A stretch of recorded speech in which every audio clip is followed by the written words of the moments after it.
पंजाब में चुनाव की घड़ी नजदीक आने लगी है। वहां अगले साल शुरू में वोट डाले जाएंगे। इसी बीच प्रदेश में कांग्रेस की पुरानी बीमारी फिर उभर आई है।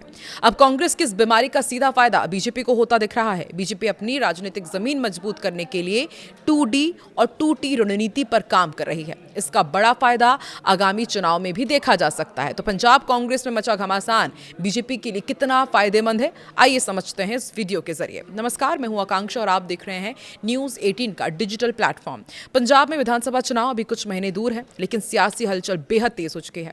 एक तरफ आम आदमी पार्टी सरकार बचाने को चुनौती से जूझ रही है, तो दूसरी तरफ कांग्रेस अंदरूनी कलह से फिर परेशान है। इसी बीच बीजेपी ने राज्य में राजनीतिक जमीन मजबूत करने के लिए लंबी रणनीति पर काम शुरू कर दिया है। पिछले कुछ महीनों में प्रधानमंत्री नरेंद्र मोदी, केंद्रीय गृह मंत्री अमित शाह, हरियाणा के मुख्यमंत्री नायब सिंह सैनी के लगातार पंजाब दौरे इस बात का संकेत देते हैं कि बीजेपी अब पंजाब को अगले बड़े राजनीतिक मिशन के रूप में देख रही है। ऐसे में सवाल यही है कि क्या कांग्रेस के भीतर जो घमासान मचा हुआ है वो भाजपा के लिए सबसे बड़ा मौका बन सकता है। समझते हैं। देखिए, 2014 के बाद बीजेपी ने देश के कई राज्यों में अपना विस्तार किया। पूर्वोत्तर, पश्चिम बंगाल, ओडिशा और बिहार जैसे राज्यों में पार्टी ने अपनी मौजूदगी मजबूत की है। लेकिन पंजाब अब भी उन चुनिंदा राज्यों में शामिल है जहां बीजेपी अभी तक बड़ी चुनावी सफलता हासिल नहीं कर पाई है। साल 2017 के विधानसभा चुनाव तो आपको याद ही होंगे, बीजेपी को सिर्फ 3 सीट मिली थी, जबकि साल 2022 में उसका आंकड़ा घटकर 2 सीटों तक पहुंच गया था। लंबे समय तक शिरोमणि अकाली दल के साथ गठबंधन में चुनाव लड़ने की वजह से पार्टी का संगठन पूरे पंजाब में मजबूत नहीं हो पाया। साल 2020 और 21 के समय जो किसान आंदोलन हुआ, उसने बीजेपी की राह और कठिन बना दी थी। आंदोलन में पंजाब के किसानों की बड़ी भूमिका रही और इसके बाद राज्य में यह धारणा मजबूत हुई कि केंद्र सरकार किसानों के प्रति संवेदनशील नहीं है और इसी वजह से बीजेपी को अपनी पुरानी चुनावी रणनीति बदलनी पड़ी।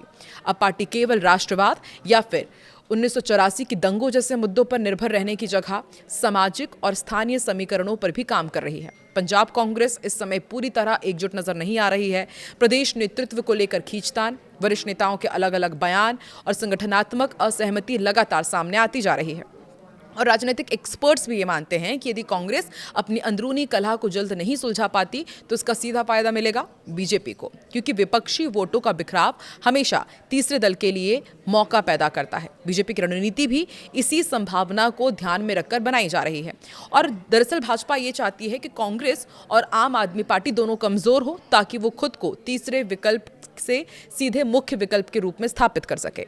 अब शुरुआत में हमने जिसका जिक्र किया, भाजपा का 2D फॉर्मूला, वो क्या है वो भी आपको समझाते हैं। देखिए, बीजेपी ने पंजाब में सामाजिक और धार्मिक प्रभाव वाले डेरों पर विशेष फोकस किया है।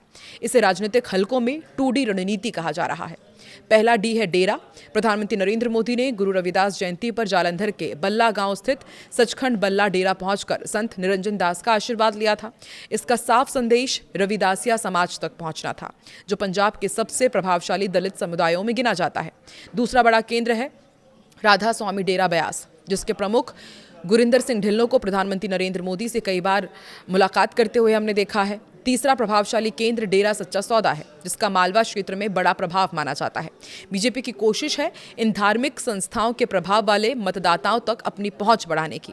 बीजेपी की दूसरी रणनीति उन प्रभावशाली नेताओं को अपने साथ जोड़ने की है जिनका दूसरे दलों में मजबूत राजनीतिक आधार रहा है, जैसे कि पूर्व मुख्यमंत्री कैप्टन अमरिंदर सिंह, पूर्व प्रदेश कांग्रेस अध्यक्ष सुनील जाखड़ और केंद्रीय मंत्री रवनीत सिंह बिट्टू पहले ही भाजपा में शामिल हो चुके हैं। और राजनीतिक गलियारों में यह भी चर्चा तेज है कि बीजेपी लगातार आम आदमी पार्टी और कांग्रेस के नेताओं पर भी नजर बनाए हुए है। पार्टी मानती है कि मजबूत स्थानीय चेहरों के जरिए पंजाब में संगठन तेजी से खड़ा हो सकता है। और 2D के साथ ही भाजपा की 2T रणनीति भी चर्चा में है, क्योंकि भाजपा केवल संगठनात्मक नहीं बल्कि प्रतीकात्मक राजनीति पर भी जोर दे रही है। पहला T है टर्बन, यानी कि पगड़ी। हाल ही के महीनों में अमित शाह और नायब सिंह सैनी सार्वजनिक कार्यक्रमों में पगड़ी पहनकर नजर आए। इसे सिख समाज के प्रति सम्मान का संदेश देने की कोशिश माना जा रहा है। दूसरा T है तरणजीत सिंह संधू। पूर्व विदेश सचिव और अमृतसर से लोकसभा चुनाव लड़ चुके तारणजीत सिंह संधू को दिल्ली का उपराज्यपाल बनाया गया। राजनीतिक एक्सपर्ट्स का मानना है कि इस फैसले के जरिए बीजेपी पंजाब के शहरी और सिख मतदाताओं के बीच अपनी स्वीकार्यता बढ़ाने का प्रयास कर रही है।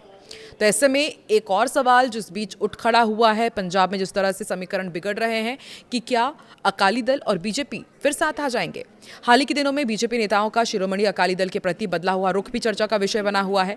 नशे के खिलाफ आयोजित एक कार्यक्रम में अकाली दल के नेताओं और राधा स्वामी डेरा के प्रतिनिधियों की मौजूदगी ने दोनों दलों के बीच भविष्य में फिर से नजदीकियां बढ़ने की अटकलें लगाई जाने लगी।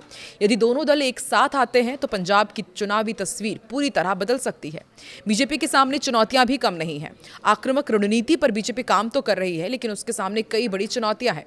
पार्टी के अधिकतर बड़े चेहरे दूसरे दलों से आए हुए हैं। इनमें से कई नेता हाल ही के चुनाव में अपनी सीट भी नहीं जीत पाए।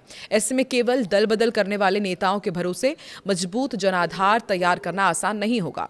दूसरी बड़ी चुनौती है किसान आंदोलन की बनी हुई छवि।